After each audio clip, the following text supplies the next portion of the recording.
예, 교회가 개척된 지 벌써 이제 13년이 되었습니다. 처음 교회가 세워졌을 때는 대학생들밖에 없었습니다.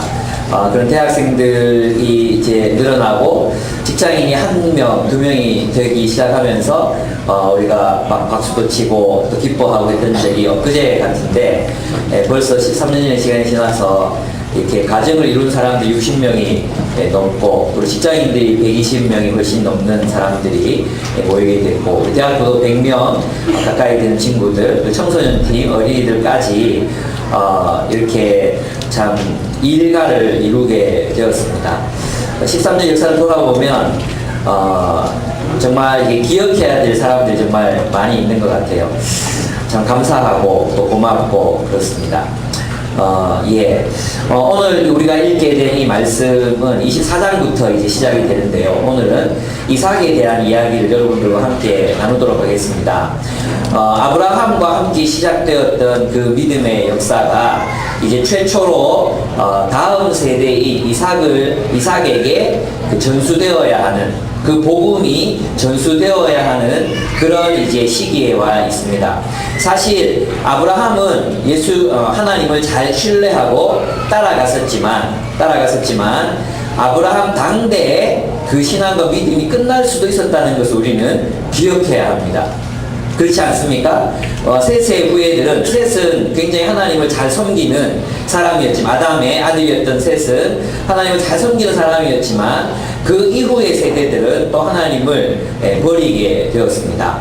노아도 당대 의인이었지만 그의 아들들이 하나님을 끝까지 잘 섬겼다는 기록을 찾아보기가 어렵고, 그 후손들은 시나을 땅으로 이주해 가면서 하나님을 버리고 바벨탑을 쌓습니다. 그러니까 믿음이 전수된다는 것, 또 복음이 전수된다는 것은 굉장히 어려운 일인 것을 우리가 알 수 있습니다. 그런데 이제 드디어 아브라함에게 이르러서 그 믿음이 전수되어야 하는 그런 시기가 왔습니다. 이때 아브라함이 중요하게 생각했던 것이 있었어요. 정말 중요하게 생각했던 것이 있었는데, 그게 무엇이었냐 하면 이삭의 결혼이었습니다. 이삭을 누구와 결혼시킬 것인가, 이것이 굉장히 중요한, 어떤 가정을 이루게 할 것인가, 이것이 하나님 나라의 역사를 이제 이루어가게 될 굉장히 중요한 과제로 이제 아브라함 앞에 이제 그게 놓여 있습니다. 그리고 또 하나는 이삭이 어떻게 믿음을 가지고 살아갈 것인가, 그죠? 그 복음을 가지고 살아갈 수 있도록 할 것인가, 그것이 축복의 근원이 되는, 축복의 통로가 되는 그런 하나님의 백성으로서의 정체성을 유지해서 살아가게 할 것인가, 이것이 굉장히 중요한 이제 아브라함의 과제였다고 할 수 있습니다. 그러면 이제 그 아브라함이 했던 일을 한번 살펴보겠습니다. 창세기는 이삭의 삶을 기록하면서 크게 세 가지 중요한 이야기를 나누고 있습니다. 이 이삭의 삶은 세 가지의 중요한 사건이 나와요. 한 가지 사건은 뭐냐 하면 리브가가 아내로 선택되는, 이삭의 아내로 맞아들여지는 그런 과정. 그래서 이삭의 삶이 이제 24장부터 27장까지 나오거든요. 근데 아주 많은 양, 24장 한 장 전체를 이삭의 결혼이라는 것에 초점을 맞추고 있습니다. 이삭이 잘한 일은 딱 한 가지밖에 없습니다. 결혼을 잘했습니다. 근데 그것을 성경에서 아주 중요한 이야기로 그렇게 기록하고 있다는 것입니다. 이것이 굉장히 중요한 부분이에요. 두 번째는 뭐냐 하면 이삭이 우물 판 이야기가 나옵니다. 이삭이 이제 양떼들을 먹이고 자기도 먹고 살기 위해서 우물을 판 얘기가 나와요. 왜 우물을 계속 팔 수밖에 없었냐 하면, 좀 잘 살게 되면 블레셋 사람들이 와서 우물을 막아버리고, 좀 잘 살만하면 또 블레셋 사람들이 시기해서 우물을 막아버리니까 계속해서 이삭은 새 우물을 팝니다. 사실은 이삭의 힘이 그 우물을 막는 블레셋 사람들과 싸울 만큼 힘이 있었어요. 뒷부분에 가고 우리 방금 읽었던 본문에 보면 화친 조약을 맺잖아요. 그렇다는 것은 이삭이 굉장히 힘이 있었던 것을 알 수 있는데, 이삭은 그들에게 맞서지 않고 좋구라 그러고 또 다른 우물을 파고, 또 막아놓으면 또 다른 우물을 파고, 이렇게 해서 이제 어떤 평화를 이 땅에서 실현해가는 그런 모습을 볼 수 있습니다. 그 다음에 세 번째는 뭐냐 하면 잘못된 축복이었지만 야곱에게 축복한 사건, 이 세 가지 사건이 이삭의 삶 속에서 중요한 역사로 이렇게 기록이 되어 있습니다. 이것이 왜 이렇게 중요한 중요한가? 하나님 나라의 약속을 이루어가는데 그것이 왜 그렇게 중요한가를 이제부터 살펴보도록 하겠습니다. 첫 번째는 축복. 하나는 하나님은 이삭의 결혼을 이끄셨습니다. 결혼이 왜 중요합니까? 결혼이 중요한 이유는 복음이 전수되는 가장 중요한 통로가 바로 가정이기 때문입니다. 우리 가정에서 아이들을 복음으로 잘 기르지 못한다면 우리는 다음 세대 복음화에 실패할 수밖에 없기 때문입니다. 그래서 결혼은 정말로 중요합니다. 그래서 아브라함은 이제 지금 이건 임종 직전의 모습이에요. 임종 직전의 아브라함의 모습인데 나중에 이삭이 종과 함께 엘리에셀이죠. 엘리에셀 늙은 종인 엘리에셀과 함께 이제 아내를 구하러 갔다가 돌아왔을 때는 아브라함은 이미 죽었던 것 같아요. 그래서 이삭이 이제 그 엘리에셀과 그를 맞이하게 되거든요. 예. 그렇다면 굉장히 중요한 그 임종의 순간에 아브라함은 엘리에셀, 그러니까 엘리에셀 어떤 사람입니까? 자기에게 아들이 나지 않을 때 내 종 엘리에셀이 내 가업을 이을 것입니다. 이렇게 하나님 앞에 굉장히 신뢰했던 종이 바로 엘리에셀, 이 늙은 종 엘리에셀이거든요. 근데 이 사람을 불러서 고대 그 분동의 관습대로 허벅지 사이에 손을 넣게 합니다. 손을 넣게 하고 하나님의 이름으로 맹세를 시켜요. 어떤 맹세를 시키느냐 하면 24장 한번 찾아보겠습니다. 정말 재밌는데요. 1절에서 9절까지를 제가 읽어볼 테니까 여러분 눈으로 따라서 읽어주시기 바랍니다. 창세기 24장 1절에서 9절 인데 24장의 내용에는 우리가 어떤 배우자를 어떻게 만날 것인가가 잘 기록이 되어 있어요. 그래서 오늘 여러분이 이 얘기 잘 들으시면 장가 잘 갈 수 있고 시집 잘 갈 수 있습니다. 네, 잘 들으시기 바랍니다. 제가 읽어보겠습니다. 아브라함이 나이 많아 늙었고 여호와께서 그에게 범사의 복을 주셨더라. 아브라함이 자기 집 모든 소유를 맡은 늙은 종에게 이르되 청하건대 내 허벅지 밑에 내 손을 넣어라. 내가 너에게 하늘의 하나님 땅의 하나님이신 여호와를 가리켜 맹세하게 하노니 너는 내가 거주하는 이 지방 가나안 족속의 딸 중에서 내 아들을 위하여 아내를 택하지 말고 내 고향 내 족속에게로 가서 내 아들 이삭을 위하여 아내를 택하라.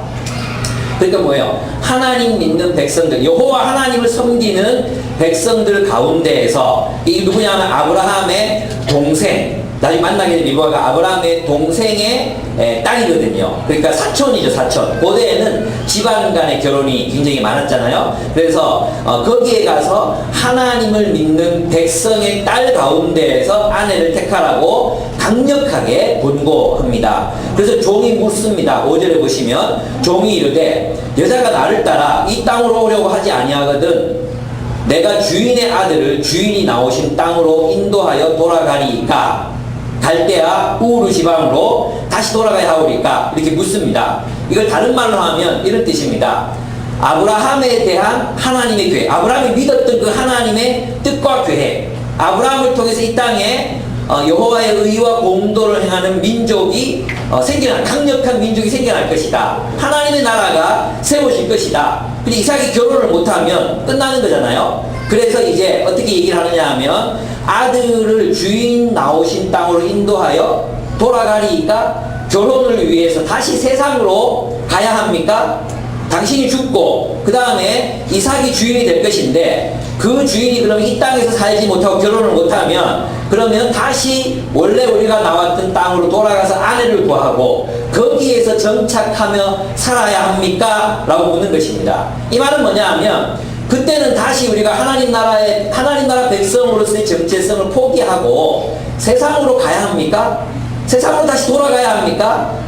세상 사람을 아내로 맞이하기 위해서 세상 속에서 일가를 이루게 해야 합니까? 라고 묻습니다. 그런데 아브라함이 뭐라고 얘기하느냐 하면 6절 한번 같이 읽어보겠습니다. 시작. 아브라함이 그에게 이르되 내 아들을 그리로 데리고 돌아가지 아니하도록 하라. 이렇게 말씀하십니다. 왜 돌아가지 말라고 하느냐 하면 7절에 보십시오. 제가 읽겠습니다. 하늘의 하나님 여호와께서 나를 내 아버지의 집과 내 고향 땅에서 떠나게 하시고 내게 말씀하시면 내게 맹세하여 이르시기를 이 땅을 내 씨에게 주리라 하셨으니 그가 사자를 너보다 앞서 보내실지라 내가 거기서 내 아들을 위하여 아내를 택할지니라. 좋습니다. 종이 또 묻습니다. 아브라함 계속 얘기합니다. 8절 만일 여자가 너를 따라오려고 하지 아니하면 나의 이 맹세가 너와 상관이 없나니 오직 내 아들을 데리고 그리로 가지 말지니라. 이 그리는 자기가 떠나왔던 갈대아 우르 땅으로 데려가지 말라는 거예요. 그러니까 지금 무슨 뜻이냐 하면 저 하나님의 백성이 그래도 하나님을 여호와 하나님을 알고 있는 그들 친족에게로 가서 신부를 구하는데 저 사람이다 싶은데 그 여자가 따라오려고 하지 않거든. 어떻게 하라는 거예요? 결혼시키지 말고 그냥 내비둬라는 거예요. 내가 죽어도 하나님이 알아서 그의 신부감을 구하실 테니까 절대로 어디로 돌아가지 말라는 거예요. 갈대아 우르 땅 세상으로 돌아가지 말라. 그렇게 이야기하는 것입니다. 여러분 결혼은 굉장히 중요한 것입니다. 우리 결혼은 하나님 나라의 백성으로서의 정체성을 가지고 살아가는 데 있어서 절대적으로 중요한 가치가 바로 결혼입니다. 그래서 결혼은 누구랑 해야 하는 것입니까? 하나님의 백성들 가운데에서 선택해야 하는 것입니다. 그렇습니다. 아브라함은 하나님의 백성으로서 그들의 정체성이 결혼을 통해서 유지될 수 있음을 깨달았습니다. 그는 늙은 종에게 유언으로 정말로 강력하게 그렇게 이야기하고 있습니다. 결혼을 위해서 그의 아들을 절대로 고향으로 데리고 가지 말아라. 그리고 다시 세상으로 돌아가서 세상에 정착하도록 하지 말아라는 것입니다. 아브라함의 당부는 세상에 속한 사람과 아들을 결혼시키지 말라는 것이었습니다. 없으면 그냥 살게 하라. 하나님께서 알아서 하실 것이다 하는 것입니다. 여러분 우리가 오늘 결혼을 생각할 때 우리가 결혼하는 이유는 하나님의 백성으로서 살아가기 위해서입니다. 결혼은 누구랑 해야 하는 것입니까? 하나님의 백성들 가운데에서 배우자를 선택해야 합니다. 특별히 어떤 하나님의 백성들, 정말 하나님의 뜻 가운데 잘 양육받은, 지금 이제 이 가족의 의미는 교회의 의미로 변화시킬 수 있겠죠. 가족도 포함되는 교회, 정말 신실한 교회에서 잘 양육받은 형제와 자매를 택하라는 것입니다. 아무나 택하면 안 됩니다, 여러분. 믿음이 없는 자매, 믿음이 없는 형제를 택해서 결혼하잖아요. 그러면 성경은 노아 심판 때 이제 하나님께서 결정적으로 노하셨던 이유가 무엇이었냐 하면 하나님의 아들들이 사람의 딸들을 취하여 아내로 삼은 일을 가지고 노하셨습니다. 그리고 이방인들과 결혼했을 때 하나님은 진노하셨습니다. 심지어 구약성경에서는 죽이라고까지 말씀하셨습니다. 오늘날 우리가 그렇게 결혼한다고 해서 죽지는 않겠지만 결혼은 굉장히 중요한 일입니다. 우리 신앙을 지키고 우리 자녀들이 신앙을 지켜가는 데 있어서 가장 중요한 것이 바로 결혼이라고 이야기해도 과언이 아닙니다. 그래서 우리는 그 믿음의 신실한 공동체에 속한 사람들 속에서 적어도 그리스도인인 사람들 가운데에서 우리의 배우자를 선택해야 합니다. 여기에서는 여러분 다 동의하시지요? 왜 안 되는데요? 전도하면 되지. 전도 안 해본 사람들 하는 소리예요. 전도 안 해본 사람들은 그런 소리 잘해요. 한 사람 거듭나는 게 얼마나 어려운지 모릅니다. 그렇습니다. 그리고 또 그냥 명목상의 그리스도인들하고도 결혼하시면 안 돼요. 차라리 그렇게 하시려거든 불친절한 게 나아요. 명목상의 그리스도인, 부모님이 장로고 권사고 그 아무 소용없어요. 목사 아들이고 이런 거 아무 소용없어요. 그러니까 정말로 신앙의 공동체 속에서 잘 훈련받은 사람인가 그것을 보시고 여러분의 배우자를 선택하셔야 합니다. 여러분 있잖아요. 진짜 좋은 사람 어떤 사람이냐 하면 영적인 반응성이 있는 사람이 좋은 사람입니다. 그러니까 제 스승님이셨던 우리 박인동 목사님 항상 얘기하는 건 뭐였냐 하면 말씀으로 변화된 부분이 있어야 된다. 이 얘기를 굉장히 많이 강조하셨어요.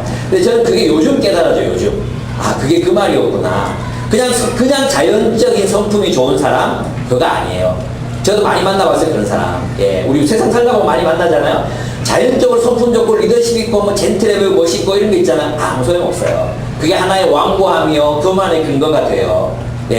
그런데 정말로 참 이렇게 좀 형편없어 보이는 사람이지만 그가 하나님의 말씀에 반응해서 순종하고 변화되려고 애쓰고 반응하는 사람들, 그런 사람들은 반드시 소망이 있습니다. 그런 훈련을 어디서 받는 거예요? 신실한 공동체 안에 있어야 되는 거예요. 그래서 명목하는 신앙, 종교 생활로서의 기독교 신앙을 가진 사람, 이런 사람들만큼 우리가 피해야 될 사람은 없습니다. 정말 피하셔야 됩니다. 절대 변하지 않습니다. 그들의 이 바리새인 같은 그 껍데기가 얼마나 강력하게 사람을 사로잡아서 변화시키는지 못하는지 모릅니다. 여러분 그런 부분에서 여러분 배우자를 선택할 때 하나님 제가 정말 영적인 사람, 영적인 공동체에 속해서 잘 훈련받은 사람 택할 수 있도록 하나님께서 은혜를 주십시오. 기도하셔야 되는 거예요. 두 번째는 불신자와 결혼하지 말라 그랬죠. 그리고 하나님이 약속하신 반드시 주실 거라고. 그런데 이제 두 번째, 하나님이 축복하시는 첫 번째는 하나님이 축복하신 결혼은 하나님의 백성들 가운데서 배우자를 만나는 것입니다. 그래서 이 가운데에서 여러분 영적 반응성이 있는 사람들 찾으십시오. 우리 주변에 돌아보시고 하나님께 잘 반응하는 사람들 찾으십시오. 없잖아요? 그러면 또 우리 좀 좋은 교회 대구에 어디 있습니까? 시차 거기서 또 좀 찾으세요. 부탁도 해보고 좋은 공동체 이렇게 만나셔야 됩니다. 그래서 요번에 이제 유라 지역 사경역이 있잖아요. 그런데 이제 가셔야 돼요. 교회들끼리 앉지 말고 좋은 청년 옆에 이렇게 앉으시기도 하고 약간 그런 게 필요합니다, 여러분. 네. 네, 두 번째 하나님이 축복하시는 결혼은 뭐냐 하면 이 정말 중요해요. 지혜로운 사람들의 안목을 중요하게 생각한다는 것입니다. 지금 아브라함은 이삭 정말 중요한 일을 결정하면서 누구에게 신부를 골라달라고 말하는 것입니까? 자기 늙은 집, 얼마나 신뢰했느냐 하면 집안의 모든 재산을 다 맡겼다 그랬어요. 그리고 이걸 보통 신뢰해가지고 할 수 없는 거잖아요. 집안의 모든 재산을 맡긴 그 종에게 자신의 자녀의 아내를 택할 수 있도록 그를 보내는 것입니다. 이 말은 뭐냐 하면 아브라함이 엘리에셀의 안목을 믿었다는 거죠. 엘리에셀의 안목을 믿었다는 것입니다. 여러분 오늘날의 결혼은 정말 파편화되어 있어서 얼마나 위험한지 모릅니다. 그냥 우리가 결혼을 선택하는 대부분의 이유들이 뭡니까? 매력이잖아요. 매력. 그죠? 이성에게서 느껴지는 매력. 잘록한 허리 더 이상 얘기하지 않겠습니다. 있잖아요. 그런 거. 인간적인 매력에 근거해서 우리는 사랑에 빠지기도 하고, 또 우리는 막 이렇게 심각한 사랑에 빠졌다고 느끼기도 합니다. 근데 여러분, 그 매력이라는 것은 아시겠지만, 결혼하고 나서 1, 2년 살고, 애도 낳고 살다 보면, 그 매력은 아무것도 아닙니다. 우리 형제도 어리면 어릴수록 그런 사람을 좋아하거든요. 약간 신비롭고, 약간 있잖아요. 이렇게 뭔가 알 듯 모를 듯 하고, 또 이제, 있잖아요. 그런 약간 고고한 척 하면서 뭔가 이제 있잖아요. 찬바람도 이렇게 날리고 약간 그런 좋아하잖아요. 시급합니다. 그런 사람 결혼을 하면. 인생 조지입니다. 여러분 있잖아요. 그래서 있잖아요. 여러분의 눈으로 보면, 특별히 대학교 1학년, 2학년의 눈으로 보면, 여러분, 나중에 생각을 해봐. 대학교 1학년의 안목으로 얼마나 선한 사람을 분별해서 성숙하고 지혜로운 사람을 판단해서 선택할 수 있겠습니까? 대학교 1학년짜리 눈으로. 그게 가능할 거라고 생각합니까? 불가능합니다. 진짜 그래서 제대로 돼서 만났다면 그 하나님의 놀라운 은총입니다. 뭘 알겠습니까? 대학교 1학년 때. 그저 감정적으로 막 끌리면 그래서 좋다고 하는 거잖아요. 그래서 여러분 대학교 1, 2학년 때 그 감정을 믿고 결정해가지고는 끝장나는 거예요. 절대로 그렇게 하지 마시기 바랍니다. 그래서 있잖아요. 주변 사람들에게 물어봐야 돼요. 여러분 많은 사람들이 어제도 한 커플 있었지만 다 결정하고 와서 교제하기로 했어요. 저는 그런 싫어합니다. 교제하기 전에 누군가 좋아지려고 할 때 목사님 그 자매 어때요? 이렇게 물어보셔야 돼요. 그 자매 어때요? 그 형제 어때요? 이렇게 물어보셔야지. 다 결정하고 나서 아니 그 형제가 말이야 사실 도벽이 있어. 너 이렇게 말을 못 해주잖아요.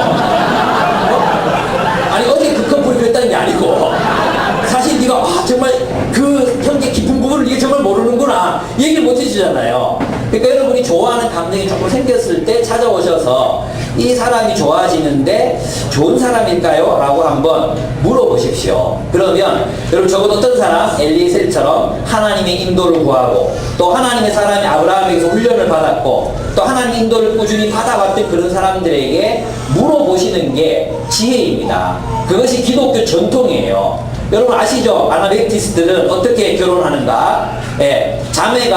형제나 자매가 누가 이제 좋아졌어요. 그러면 형제가 프로포즈를 해요. 누구한테 프로포즈를 하느냐? 신부 아버지한테 부르세요. 신부 아버지한테 찾아가가지고 저기 따님에게 좋은 감정이 있습니다. 교제를 허락해 주십시오. 하면 만나게 해주느냐? 그게 아니라 1년 동안 편지로 서로 교통하게 편지로 서로 주고받게 해요. 그리고 편지를 통해서 충분히 서로를 알게 됐다고 생각하면 그때 데이트하고 결혼하는 거예요. 그건 너무 꽉막 아이고 20세기 21세기 그러는 지혜로운 거예요. 여러분 이제 우리는 사람을 알기 전에 사람의 몸을 먼저 아는 그런 시대를 우리가 살아가고 있어요. 그 사람의 인격을 알기 전에 육체를 먼저 아는 어리석은 시대를 우리는 살아가고 있습니다. 나중에 후회해봤자 소용도 없습니다. 뭐 그런 게 아무것도 아닌 것 같지만 아무것도 아닌 게 절대로 여러분 살아보면 절대로 아무것도 아닌 게 아닙니다. 그런 것 때문에 사람을 죽이기도 하고 그렇게 되는 게 그것입니다. 예, 그게 뭐냐고 뭐 아시는 분 아시겠죠? 그래서 교제하기 전에 여러분이 꼭 여러분의 리더들이나 정말 지혜로운 사람에게 찾아가셔서 물어보셔야 됩니다. 근데 꼭 누구한테 물어봅니까? 지 동기들한테 물어봅니다. 꼭 지 수준의 사람들한테 물어봅니다. 그럼 답이 뭐가 나오겠습니까? 똑같죠. 여러분 정말 지혜로운 사람에게 물어보셔야 됩니다. 그 다음에 하나님 축복하시는 결혼은 결국은 성숙한 배우자를 만나는 건데 이제 이 엘리에셀이 얼마나 지혜롭게 이 일을 처리하는지를 한번 보겠습니다. 10절부터 한번 제가 읽어보겠습니다. 이에 종이 그 주인의 낙타 중 10피를 끌고 떠났는데 곧 그의 주인의 모든 좋은 것을 가지고 떠난 메소포타미아로 가서 나홀의 성에 이르러 나홀은 아브라함의 동생입니다. 근데 나홀은 죽고 없는 것 같아요. 그리고 나홀의 성에 이르러 그 낙타를 성박 우물에 꿀렸으니 저녁때라 여인들이 물을 기르러 나올 때였더라. 그가 이르되 이제 기도합니다. 우리 주인 아브라함의 하나님 여호와여 원하건대 오늘 나에게 순조롭게 만나게 하사 내 주인 아브라함에게 은혜를 베푸시옵소서. 정말 아브라함을 사랑하는 종이죠. 아브라함의 은혜를 베푸시옵소서. 성중 사람의 딸들이 물 기르러 나오겠사오니 내가 우물 곁에 서 있다가 한 소녀에게 이르기를 청하건대 너는 물동이를 기울여 나로 마시게 하라 하리니 그의 대답이 마시라. 내가 당신의 낙타에게도 마시게 하리라 하면 그는 주께서 주의 종 이삭을 위하여 정하신 자라. 이로 말미암아 주께서 내 주인에게 은혜 베푸심을 내가 알겠나이다. 그래서 여기까지만 보면 지금 엘리에셀은 물을 상당히 많이 마셔야 될 수 있는 가능성을 지금 가지고 있습니다. 예, 계속해서 그걸 안 할 수 있잖아요. 그런데 이 말이 마치기도 전에 어떤 일이 일어나냐면 15절에 리브가가 물동이를 어깨에 메고 나오니 그는 아브라함의 동생 나홀의 아내 밀가의 아들 부두엘의 소생이라. 그 소녀는 보기에 심히 아름답고 지금까지 남자가 가까이 하지 아니한 처녀더라. 그가 우물로 내려가서 물을 그 물동이에 채워가지고 올라오는지라 그랬어요. 하나님이 인도하신 것이죠. 정말 아브라함의 말대로 천사가 인도하신 것입니다. 종이 마주 달려가서 이르되 청하건대 내 물동이의 물을 내게 조금 마시게 하라. 물 조금 마시게 해달라 이렇게 얘기하는 거예요. 그럼 여러분 같으면 어떻게 하시겠습니까? 당신이 떠먹으세요. 손이 없어요. 발이 없어요. 이럴 수도 있죠. 그리고 또 여러분 같으면 어떻게 하겠습니까? 그냥 물만 던져줄 수 있죠. 근데 이 소녀는 어떻게 행동하느냐 하면 18절 그가 이르되 내 주여 마시소서 하며 급히 그 물동이를 손에 내려 마시게 하고 마시게 하기를 다하고 이르되 당신의 낙타를 위하여서도 물을 기르 그것들로 배불리 마시게 하리이다고 급히 물동에 물을 부유에 붓고 다시 기르려고 우물로 달려가서 모든 낙타를 위하여 깃는지라. 이런 여자를 만나야 되는 거예요. 이런 여자를 만나야 되는 거예요. 예, 물 한 컵만 주세요 이랬는데 이 리브가는 그 사람의 모든 필요 그냥 물만 마시게 하는. 그럼 자기 볼 수도 있잖아요. 그런데 저기 낙타들도 보니까 연세가 많으신 것 같은데 제가 낙타들에게도 물을 길어서 마시게 하겠습니다. 그리고 그 위에 물을 가지고 낙타들에게 막 달려가서 물을 길어서 낙타들에게 마시게 했습니다. 그죠? 그러니까 엘리에셀이 왜 이런 전략을 구사하느냐 하면 그 사람의 됨됨이가 어떤지를 알 수 있으려면 그의 행동을 봐야 되는데 이 한 가지 행동, 낙타에게까지 물을 길러서 마시게 하는 이 행동에는 많은 이야기들이 포함되어 있어요. 어떤 거냐 하면 어떤 자매를 형제를 선택해야 되는가 하면 여러분 있잖아요. 여기서 보면 엘리에셀이 이렇게 기도하잖아. 하나님 오늘 내가 물 한 잔 달라 할 건데 물뿐만 아니라 낙타에게도 물 주는 그 여자를 내가 하나님의 뜻으로 알겠습니다. 이렇게 얘기했잖아요. 근데 여러분 이런 식으로 기도하시면 안 돼요. 이것은 특수한 경우예요. 특수한 경우. 오늘도 그렇게 기도하고 오신 분들 계십니까? 오늘 제 오른쪽 옆자리에 앉은 남자는 하나님의 뜻으로 알고 교제하도록 하겠습니다. 뭐 이렇게 많이 하신다든지, 어떤 사람은 찬송가 오늘 몇 장이에요? 물어보면 하나님의 뜻을 알게, 이렇게 기도하는 위험한 사람들이 있어요. 근데 그 옆에 장로님이 앉아 있었다는 거예요. 네?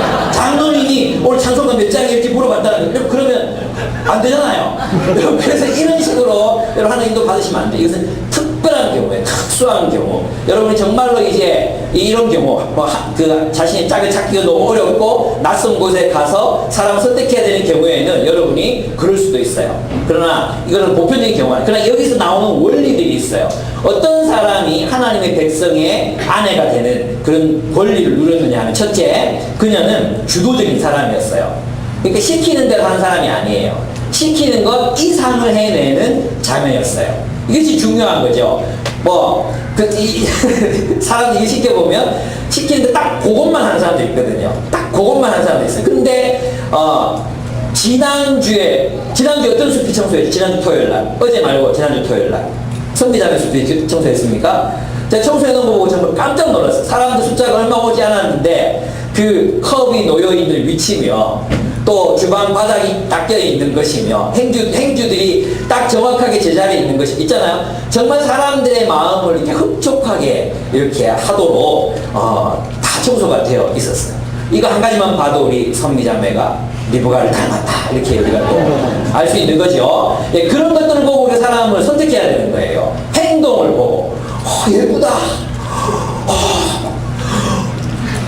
술 멋있겠다, 이런 거 있잖아. 이런 거 아무것도 아니에요. 그런 거는 그냥 한순간 결혼해서 맨날 술 마시면 어떡하겠어요? 네? 맨날 술 마시면 죽어야 돼. 그런 결혼하면 안 돼요. 네. 어떤 사람, 그 사람의 성품을 보고 만나야 되는데, 사실 이삭은요, 이 리브가의 외모를 알고 결혼한 게 아니었어요. 왜냐하면 이삭이다, 이렇게 나중에 보면 나오거든요. 이삭이다, 내 주인입니다, 이렇게 말하니까 뭐라 그러지? 천막이 여기 뭐라 그러지? 네, 베일 천막이라는 거.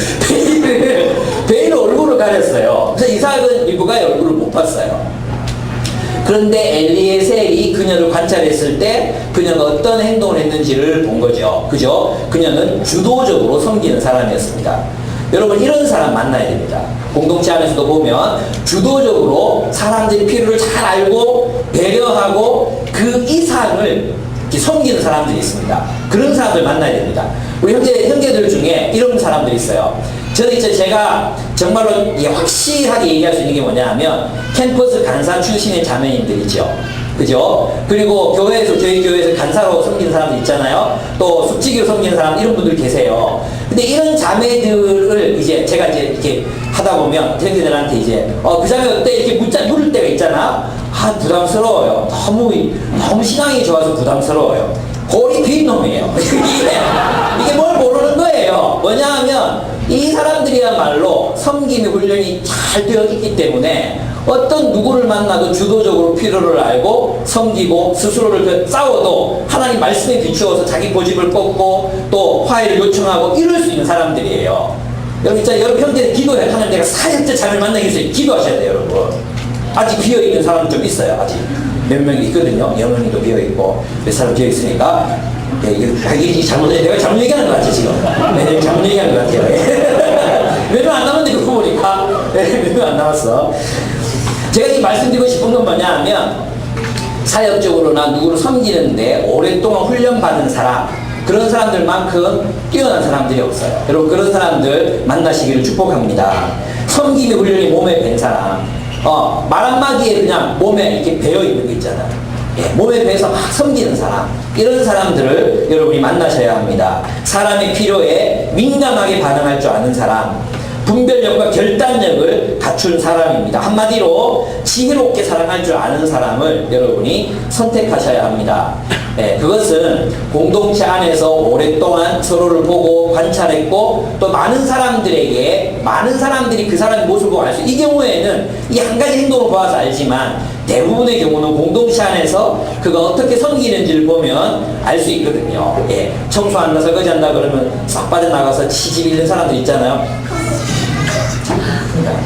예, 열심히 일하는 사람, 이런 사람들을 만나셔야 합니다. 그래야 형제들, 예, 좋습니다. 저는 이 리브가를 묵상하면서 누가 떠올랐느냐? 우리 김남영 씨가 떠올랐습니다. 아, 정말 똑같았어요. 와, 정말 그런 부분에서는, 네, 잔소리만 안 하면 정말 훌륭하다 이렇게 말할 수 있습니다. 근데 있잖아요, 아브라함이 정말 좋은 아내를 얻었잖아요. 근데 여러분 있잖아요, 오늘 우리가 이 본문을 통해서 알 수 있는 게 뭐냐면 아브라함은 결코 축복을 바라지 않았어요. 이게 중요해요. 그냥 아브라함은 축복을 바라고 좋은 며느리를 얻은 게 아니라 뭘 생각했습니까? 하나님 나라를 생각했어요. 하나님 나라. 그러니까 하나님 백성 가운데에서, 하나님의 백성들 가운데에서 참 좋은 며느리를 만나서 하나님 나라를 이루어 갈 것을 그는 기대했던 것입니다. 그 기대에 따라서 하나님 나라를 우선순위에 두고 살아갔을 때 그가 어떤 사람을 얻습니까? 예, 정말 훌륭한 며느리를 얻게 되고 그 가족이 믿음이 점수되어 가는 것을 우리가 볼 수 있습니다. 그럼 가장 중요한 것은 그 사람이 가지고 있는 신앙 인격입니다. 그 사람이 가지고 있는 신앙 인격. 그 신앙 인격을 어떻게 알 수 있느냐? 말씀이 들어갔을 때 그 말씀을 따라서 자신을 변화시킬 줄 아는 능력입니다. 영적 반응성입니다. 예, 그것이 있으면 됩니다. 그런 사람 만나셔서 하나님 나라의 일가를 이루시는 여러분들이 되셨으면 좋겠습니다. 경제적인 능력, 우리 이제 20대 후반, 30대 초반의 남자와 여자들에게 경제적 능력, 그건 너무 많이 생각하지 마십시오. 그렇다고 노숙자하고 결혼하면 안 되죠. 신앙 좋은 노숙자랑 결혼하는 것도 문제가 있어요. 그러나 여러분이 경제적인 능력을 30대 초반의 사람들에게 막 무슨 지방에서 떼돈을 벌겠습니까? 먹고 살 만큼 벌면 그의 신앙을 보고 우리가 감사함으로 또 결혼할 수 있습니다. 두 번째, 축복 둘. 하나님은 이삭의 이 일을 축복하셨습니다. 오늘 본문에 보면 앞에는 믿음의 전수와 관련되어 있어요. 우리는 좋은 가정을 이루어야 될 책임들이 우리에게 있습니다. 두 번째는 뭐냐 하면 이것은 믿음의 전파와 관련이 되어 있습니다. 여러분 있잖아요. 지금 나와 있는 이삭의 삶과 조금 더 지나면 이제 야곱의 이야기가 나오거든요. 다음 달에는 야곱 이야기를 할 텐데 이 야곱의 이야기는 굉장히 대조적입니다. 사실은 아브라함의 이야기는 굉장히 깁니다. 12장에서 24장까지 아브라함의 이야기예요. 그런데 이삭의 이야기는 있잖아요. 24장에서 27장까지밖에 안 나와요. 서너 장밖에 없어요. 3장, 27장 앞에서 딱 끊기거든요. 그러니까 3장 정도밖에 없어요. 근데 그 이후의 이야기는 야곱의 이야기예요. 굉장히 길어요. 이 이삭의 이야기가 굉장히 짧지만 그럼에도 불구하고 이 이삭은 굉장히 경건한 사람이었습니다. 그것을 우리가 이 성경을 통해서 알 수 있습니다. 특별히 야곱과 대조가 돼요. 이삭은요, 오늘 본문을 우리 살펴보면 이삭은 순종의 사람이었습니다. 하나님의 말씀에 철저하게 순종합니다. 그래서 그의 인생이 형통합니다. 그러니까 이렇게 꺾여서 가지 않습니다. 저리가 왜 그런 거 있잖아요. 이것저것 다 경험해보고 나서 나이 60 넘어서 이래 사는 게 아닌데 이런 사람들이 있어요. 야곱이 꼭 그랬어요. 야곱이 그렇게 자기 의지, 자기 야망, 자기 뜻, 자기 고집대로 살다가 어떻게 했습니까? 말년에 자기 사랑하는 아들까지 잃어버리잖아요. 결국 자기 본성을 변화시킬 수가 없었거든요. 그래서 결국은 아들까지 잃어버리고 그래서 애굽의 바로를 만났을 때, 요셉을 만났을 때 뭐라고 이야기합니까? 내가 험난한 인생을 살았나이다 이렇게 얘기해요. 근데 이삭은 희한하게도 형통한 길을 걷습니다. 형통한 인생을 삽니다. 왜 그런지 아십니까? 하나님의 말씀에 즉각적으로 순종했기 때문입니다. 근데 야곱은 하나님 말씀에 순종했기보다 자기 자신의 야망을 따라서 삽니다. 근데 그 결과는 어떻습니까? 돌아서 험준한 인생을 삽니다. 그래서 이삭은 희한하게도 하나님이 그의 인생을 형통케 하십니다. 그 이유들을 한번 살펴보겠는데요. 첫째, 이삭은 누가 물종, 뒤에 현주에 물종 갖다죠.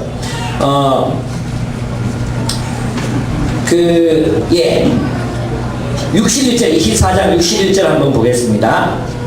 63절 보겠습니다. 이제 리브가가 다시 이제 집으로 이삭에게 결혼하기 위해서 나오는 장면입니다. 그런데 그때 이삭이 뭘 하고 있었냐 하면 63절 같이 봅시다. 24장 63절 시작.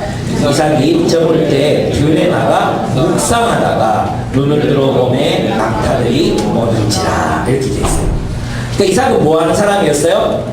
묵상하는 사람이었어요. 그러니까 나가서 묵상하는 사람, 이런 사람, 깊이가 있는 사람이었다는 거죠. 뭘 묵상했을까요? 어떤 신부가 올까? 아마 이런 것도 묵상이 있겠죠? 네, 고마워요. 또 그는 뒷부분에 가면 아브라함이 죽고 난 뒤에 어떻게 하나님의 나라, 하나님이 나에게 원하시는 하나님의 뜻을 이룰 수 있는 가문이 될 것인가. 또 내가 지금 나이가 지금 40이거든요. 나이가 40인데 아직 결혼도 지금 못하고 있는데 과연 하나님의 뜻이 나와 우리의 가정을 통해서 이루어질까? 이런 것들을 묵상하며 또 하나님의 뜻을 묻고 기도하는 사람. 이것을 어떻게 알 수 있냐면 마지막 부분은 내가 축복하리라 그러거든요. 그죠? 내가 축복하리라 하면서 에서와 야곱을 축복합니다. 이삭에게 있어서는 기도가 그의 인생에 굉장히 중요한 부분을 차지했다는 것을 알 수 있는 부분입니다. 사실 그는 엘리에셀이라는 종의 중보 기도로 좋은 아내를 얻었습니다. 그죠? 또 그는 지금 또한 그 자신이 묵상하는 사람이었습니다. 이것이 그로 하여금 형통한 인생을 살게 했습니다. 여러분 묵상하십시오. 시편 1편에 뭐라 그랬습니까? 복 있는 사람은 어떤 사람입니까? 악의 길을 쫓지 아니하고 쭉 가다가 여호와의 말씀을 주야로 묵상하는 자로다 그랬습니다. 여러분 하나님의 말씀을 주야로 묵상하는 자에게 하나님의 축복이 임하는 것이다. 두 번째, 이삭은 순종하는 사람이었습니다. 이것도 굉장히 중요한 부분인데 한번 찾아보도록 하겠습니다. 26장 한번 보겠습니다. 26장 1절에 보시면 아브라함 때 첫 흉년이 들었더니 그 땅에 또 흉년이 들매, 두 번째 흉년이 들었다는 거죠. 이삭이 그랄로 가서 블레셋 왕 아비멜렉에게 이르렀더니 여호와께서 이삭에게 나타나 이르시되 애굽으로 내려가지 말고 내가 네게 지시하는 땅에 거주하라 이렇게 말씀하십니다. 그러니까 지금 이삭이 어디로 가려고 하고 있습니까? 애굽으로 가려고 일단 아비멜렉에게로 갑니다. 이 아비멜렉은 기억나지 않습니까? 그 아브라함의 아내 사라를 자신의 별궁으로 이끈 사람의 이름도 뭐였어요? 아비멜렉이죠. 그러면 지금 이 아비멜렉이 몇 살을 살았다는 거예요? 네, 그런 뜻이 아니에요. 이 아비멜렉을 잘 들어서 이건 사람의 이름이 아니라 왕명입니다. 왕명. 그러니까 단군 이런 뜻, 시죠. 이런 뜻이에요. 그래서 그 아비멜렉에게로 가서 블레셋 왕이 전부 다 아비멜렉이에요. 이 말은 뭐냐면 왕이 아버지이십니다. 이런 뜻이에요. 그러니까 왕명인데 그 아브라함의 아비멜렉하고는 좀 다른, 아비멜렉이 아들이거나 손자거나 그럴 수 있어요. 근데 그 아비멜렉에게로 이제 갑니다. 왜? 어디로 가려고? 애굽으로 가려고 이제 중간으로 가는 거예요. 근데 이제 하나님이 나타나셔가지고 그에게 애굽으로 가지 말고 이곳에서 살아라고 말합니다. 그러면 생각해 보세요. 인간적인 관점에서 보면 어디로 가야 살 수 있으면 흉년이 들었는데 어디로 가야 살 수 있습니까? 애굽 가야 돼요. 그래서 실제로 보면 아브라함 애굽 내려가잖아요. 근데 하나님의 마음이 본심이 여기 나오는 거예요. 이삭을 애에게서 나오는 거예요. 애굽으로 가지 말라는 거예요. 애굽으로 가지 말고 너는 나그네로 살아야 돼. 나그네로 살면서 너는 내 하나님의 뜻을 실행해야 된다는 거예요. 너는 하나님 백성이 되어야 된다는 거예요. 애굽에 가면 안 된다. 너는 여기에서 하나님 나라의 백성이 되라고 말씀하십니다. 4절 보시겠습니다. 3절부터 제가 읽어볼게요. 이 땅에 거류하면 내가 너와 함께 있어 내게 복을 주고 내가 이 모든 땅을 너와 내 자손에게 주리라. 내가 내 아버지 아브라함에게 맹세한 것을 이루어 네 자손은 하늘의 별과 같이 번성하게 하며 이 모든 땅을 내 자손에게 주리니 내 자손으로 말미암아 천하 만민이 복을 받으리라. 이는 아브라함이 내 말을 순종하고 내 명령과 내 계명과 내 율례와 내 법도를 지켰음이라 하시니라. 아멘. 지금 하나님이 이삭에게 어떤 약속을 다시 재확인하고 계십니까? 내가 너로 하여금 여호와의 의와 공도를 행하는 나라를 세우게 할 것이다. 너는 이 하나님 나라에 헌신해라는 거예요. 먹고 사는 문제 때문에 애굽으로 내려가지 말고 네가 지금 이 땅에서 사는 게 굉장히 고달프고 없어 보이고 또 위기가 닥쳐있고 또 앞이 보이지 않는다 할지라도 너는 여기 머물라. 나를 믿고 여기 머물러라. 그러면 내가 너에게 복을 주어서 네 자손이 하늘의 별과 같이 많아지게 할 것이다. 너는 현실을 선택하지 말고 하나님 나라의 비전을 선택하라. 하나님께서 너에게 주신 꿈을 선택하라. 그 꿈을 선택하고 이 현실의 땅에 남아서 하나님의 나라를 이루어가라. 그것이 하나님의 명령이었던 것입니다. 이삭은 놀랍게도 이 말씀에 헌신합니다. 순종합니다. 그리고 그 땅에 남아서 거주합니다. 6절에 보시면 이삭이 그랄에 거주하였더니 이렇게 말하고 있습니다. 이삭이 한 것은 결국 무엇이었는가? 그것은 예수께서 말씀하신 먼저 그 나라와 그 의를 구하라는 명령에 순종한 것이었습니다. 그는 자신의 생업을 위해서 자신의 가솔들을 살아남게 하기 위해서는 애국으로 가는 것이 현실적인 판단이라고 생각했을 것입니다. 근데 하나님이 나타나서 그에게 그것보다 더 나은 길을 내가 너에게 보여줄 것인데 그것은 하나님의 나라를 추구하는 길이라고 그에게 말씀하십니다. 이삭은 그 말에 순종해서 그 땅에 남아 거주하게 됩니다. 그것은 자신의 판단보다 하나님의 약속을 더욱 신뢰하겠다는 행동이었습니다.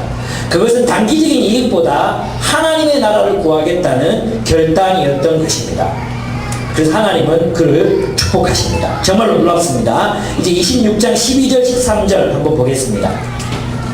12절 13절 주요. 예, 12절 13절 같이 읽겠습니다. 시작. 이삭이 그 땅에서 농사하여 그해 100배나 얻었고 여호와께서 복을 주심으로 그 사람이 창대하고 왕성하여 마침내 거부가 되어 양과 소가 떼를 이루고 종이 심이 많으므로 이렇게 되어 있어요. 여러분, 이삭은 어떻게 해서 세상 속에서 성공적인 하나님의 백성이 됐습니까? 하나님의 약속에 헌신했습니다. 하나님의 비전, 먼저 그의 나라와 그의 의를 구하는 그 비전에 헌신했을 때 하나님은 이삭을 높이셨습니다. 여러분, 이것을 기억하셔야 합니다. 여러분, 성경은 있잖아요. 축복 자체를 쫓아가는 사람들, 축복 자체를 쫓아가고 축복을 위해서 살아가는 사람들, 그런 사람들이 하나님 복 주시지 않습니다. 그런 사람들에게 하나님의 복이 임하는 것이 아닙니다. 누구에게 하나님의 복이 임합니까? 정말 하나님이 주신 그 목적, 하나님 나라의 목적에 헌신해서 살아가는 사람들, 그 목적에 따라 헌신했기 때문에 내 현실적인 문제들이 어려워질 수도 있고 세상 사람들이 보기에는 정말 비현실적인 선택일 수도 있는 그런 선택을 감행하는 사람들, 하나님은 그들을 축복하십니다. 믿으십니까? 아멘. 정말로 믿으십니까? 네, 여러분들이 어떤 일들을 선택하실 때는 어떻게 선택하시고 무엇을 위하여 결정하십니까? 그 기준에는 무엇이 있습니까? 이삭은 하나님이 함께하는 사람이었습니다. 그는 100배의 결실을 냈습니다. 놀랍죠? 네. 여러분, 그리스도인이 어떻게 성공하느냐 하면 하나님이 함께하심으로 성공하는 것입니다. 하나님이 함께하십니다. 우리가 하나님과 함께하는 사람이 될 때 하나님이 그들의 삶을 놀랍게 축복하십니다. 저희 집안 이렇게 생각해보면 저는 하나님이 저희를 축복했다고 정말 믿습니다. 저는 있잖아요, 교회가 막 성장하고 내가 유명해지고 저는 그런 거에 별로 관심 없습니다. 정말입니다. 약간 떨리는데 제가 캠퍼스 간사로 헌신했을 때 정말 간사가 되고 그 이후에 이루어지는 일들 그걸 생각해 본 적 없어요. 제가 오로지 유일한 꿈은 캠퍼스가 복음화돼서 정말 할 바를 알지 못하는 저 어린 영혼들이 주를 알게 되고 정말로 좋습니다. 그 한 가지 헌신했거든요. 근데 하나님께서 저를 높이셨습니다. 매주마다 얘기하는데 작가가 되게 하시고 저를 또 나름 인정받는 그 청년 사역자로 세워주셨습니다.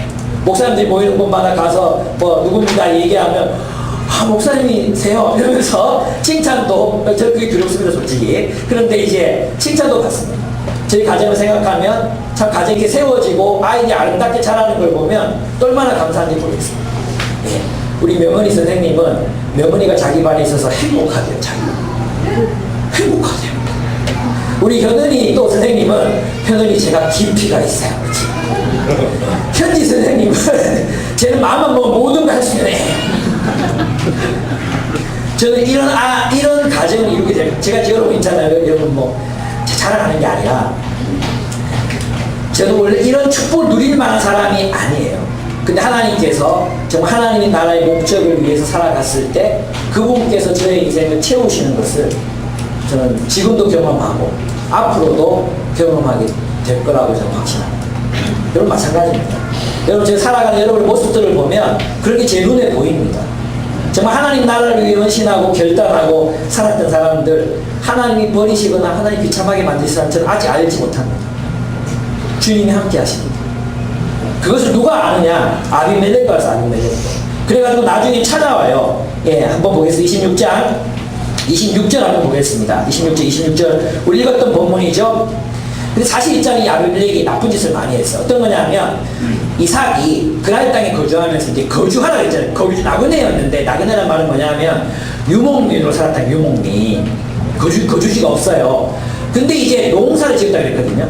그러니까 그랄 땅에서 거주하면서 뭘 했어요? 농사를 지었는데 거부가 됐어요. 유목민이 농사를 지었는데 거부가 됐어요. 이 당시 농업은 첨단 산업이라고 했죠. 예, 농업은 기술이 있어야 되는 거예요. 그런데 이삭이 농업에 뛰어들었는데 직업을 바꿨는데도 굉장히 놀라운 결실을 맺은 하나님 함께 하신 거죠. 근데 그렇게 잘 살게 되니까 블레셋 사람들이 뭘 했냐 하면 이삭을 쫓아냅니다. 쫓아내서 이삭이 어디로 가냐 하면 다른 데로 가서 목축업으로 다시 돌아가요.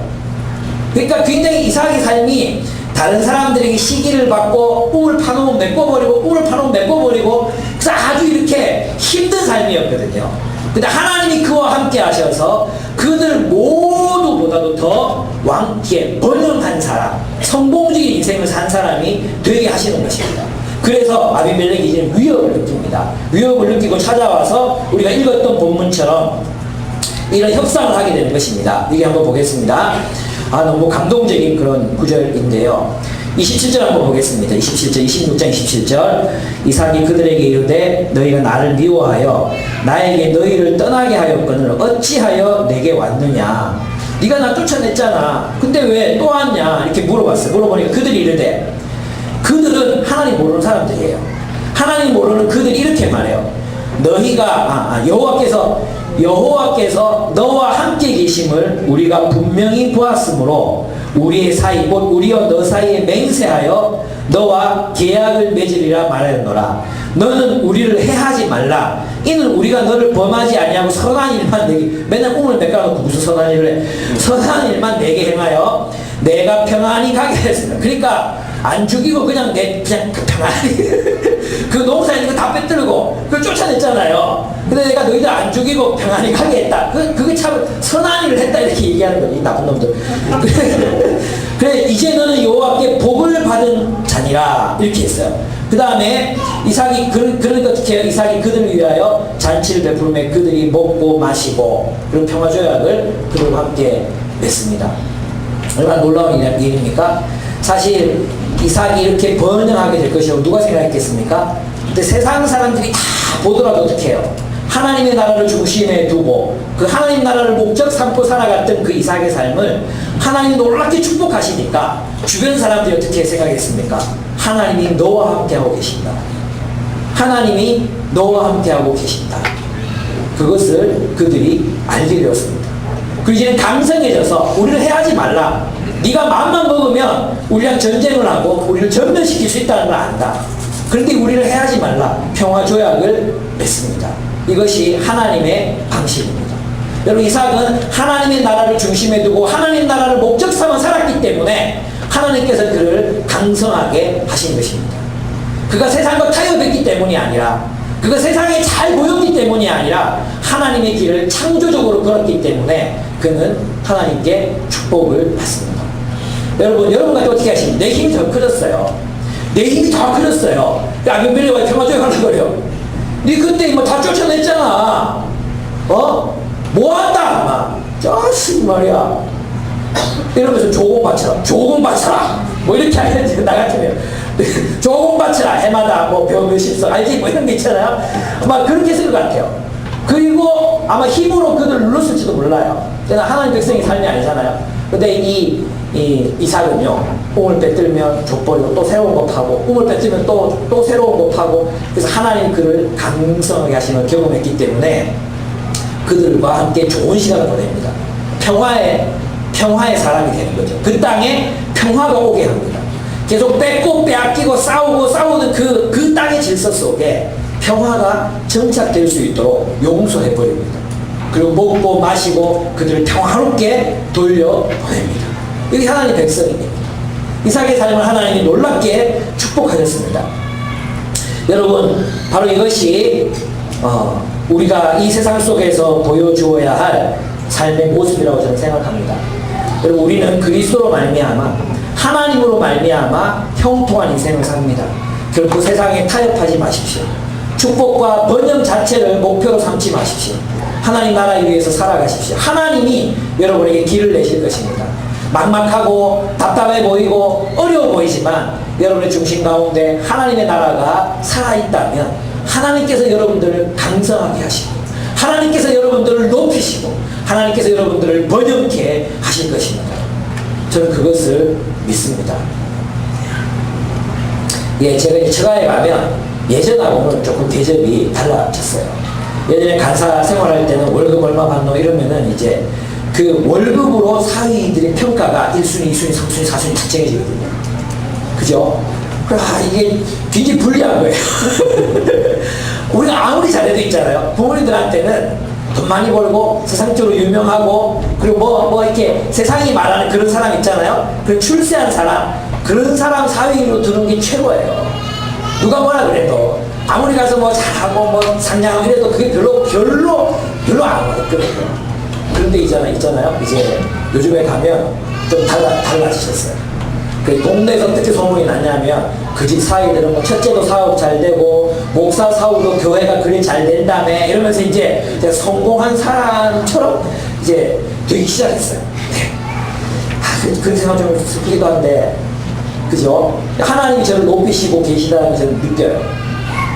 여러분 마찬가지입니다. 우리 모두가 하나님께서 여러분 하나님 앞에서 하나님을 중심에 두고 살아갈 때 세상 사람들을 바라보면서 네 인생은 정말 하나님 함께 하시는 것 같다.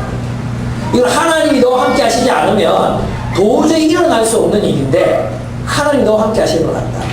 우리 하나님이 함께 하심으로 승리하고 이기고 성공적인 인생 살아가는 사람들입니다. 그것을 잊어버리지 마시기 바랍니다.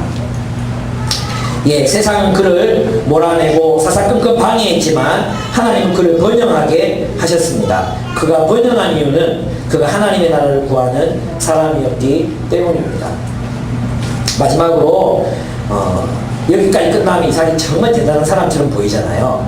근데 있잖아요, 이제 27장에 가면 이삭이 나이 많아 눈이 어두워 잘 보지 못하더니 그러면서 이제 에서에게 이제 사냥해서 고기를 잡아오라, 고기를 요리를 해오라고 이렇게 명령을 합니다. 이삭의 단점이 두 가지가 여기서 본문에 나타나는데요. 하나는 뭐냐 하면 고기를 너무 좋아했어요.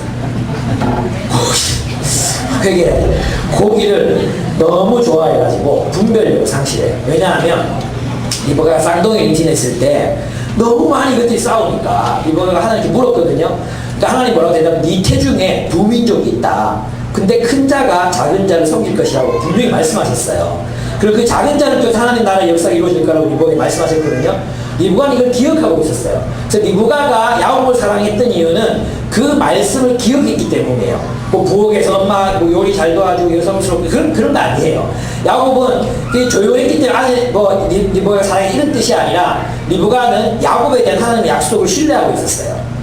근데 에서는 굉장히 남성적인 사람이었죠. 이삭이 에서를 굉장히 사랑했어요. 왜 사랑했냐 하면 성경에 분명히 나오는데 그가 요리해준 고기를 사랑함이었다 이렇게 되어 있어요.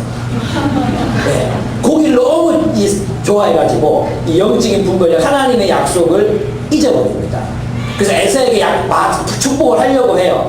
근데 리브가가 꾀를 내서 이제 깔라서 이 얘기를 또 다음 달에 제가 할 건데 야곱을 축복받게 하십니다. 야곱의 축복도 사실 이삭의 축복 때문에 주어진 게 아니라 후에 보면은 하나님이 전혀 다른 방식으로 그의 인생을 축복하는 것을 또 볼 수 있습니다. 그렇습니다. 고기를 사랑했다. 이거 우리랑 비슷하지 않습니까? 우리가 가지고 있는 어떤 그 욕망들, 사소한 욕망들에 우리가 넘어질 때가 얼마나 많이 있습니까? 또 그 아버지처럼 자기 아내를 뭐라고 했어요? 동생이라고 또 속였잖아요. 그죠? 피곤해. 예쁜 여자 만나면 피곤해요. 자기 아내를 동생이라고 또 속였어요. 그 아버지의 단점이 대물림하고 있어요. 근데 놀랍게도 성경은 뭐라고 말하느냐 하면 그 이삭을 통해서 하나님 나라의 역사가 계속해서 이루어지고 있다는 것입니다. 이삭의 좋은 점이죠. 그죠? 이삭이 이런 고기를 사랑했고 또 막 엇갈려서 이렇게 막 축복하고 이런 모습이 없었다면 우리 이삭은 굉장히 완벽한 사람으로 볼 수 있는데 이삭이 고기를 사랑해서 이렇게 어떻게 하나님 약속 잊어버리고 그렇게 에서를 더 좋아하고 편애하고 했다는 사실을 보면 하나님 부족한 사람들을 통해서도 하나님 나라를 이루어 가시는구나. 때로는 넘어지고 때로는 고기 때문에 시험 들고 이런 사람들일지라도 하나님 우리를 사용하시는구나. 또 두려움 때문에 자기 아내를 누이라고 속이는 그런 일을 할 때라도 하나님이 그런 사람을 사용하시는구나. 우리 그것을 기억해야 됩니다. 하나님은 완전한 사람 사용하시는 게 아니라는 것입니다. 때로는 결함도 있고 또 때로는 실패도 하고 또 때로는 넘어지기도 하고 때로는 정말 그렇게 우리가 또 결함이 있는 그런 사람일지라도 하나님은 그런 우리들을 통해서 하나님 나라의 역사를 이루어 가십니다. 이것이 얼마나 감사한 일인지 모르겠습니다. 그렇습니다. 그래서 그의 인간적인 약점에도 불구하고 하나님은 그의 기도를 들어주십니다. 결론을 맺으면 이삭은 축복 자체를 목표로 삼지는 않았습니다. 그러나 하나님께서는 하나님의 나라를 위해서 하나님의 뜻에 순종하는 사람들 이삭의 삶을 축복하셨습니다. 여러분, 이삭은 먼저 하나님의 나라를 그의 삶 우선순위에 두면서 살아갔습니다. 그 결과는 그에게 놀라운 번영이 찾아왔던 것입니다. 여러분 우리가 하나님을 신뢰하고 그분을 위해서 살아가게 될 때, 여러분 지금 힘겨운 20대, 힘겨운 30대를 겪어가고 있을지 모르겠지만 하나님께서 여러분을 형통케 하실 것을 저는 믿습니다. 하나님께서 여러분들에게 성공적인 인생을 선물하실 것을 저는 믿습니다. 저는 지금 번영신학을 얘기하고 있는 게 아닙니다.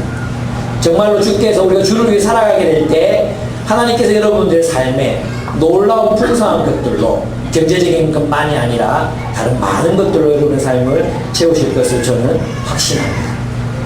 여러분, 주를 위해서 살아갑시다. 그리고 여러분의 삶이 정말로 주님을 위해 살았기 때문에 하나님의 동행하심으로 하나님 저 사람과 함께 하신다. 쟤는 정말 하나님이 함께 하시는 것 같아. 그런 이야기를 듣는, 하나님이 아니면 이런 일이 일어날 수가 없어. 그런 고백을 비그리스도인들로부터, 우리 주변에 있는 원수들로부터 듣는 그런 사람들이, 내가 잘 되는 거 못 봐가지고 방해하고 또 누르고 또 구조적으로 그렇게 이런 모든 것이 돼 있다 할지라도 하나님은 그 모든 것들을 넘어서서 우리를 축복하실 수 있는 분이신 것을 기억하시고 그렇게 살아가신 여러분들 되시기를 축복합니다. 예, 우리 함께 기도하고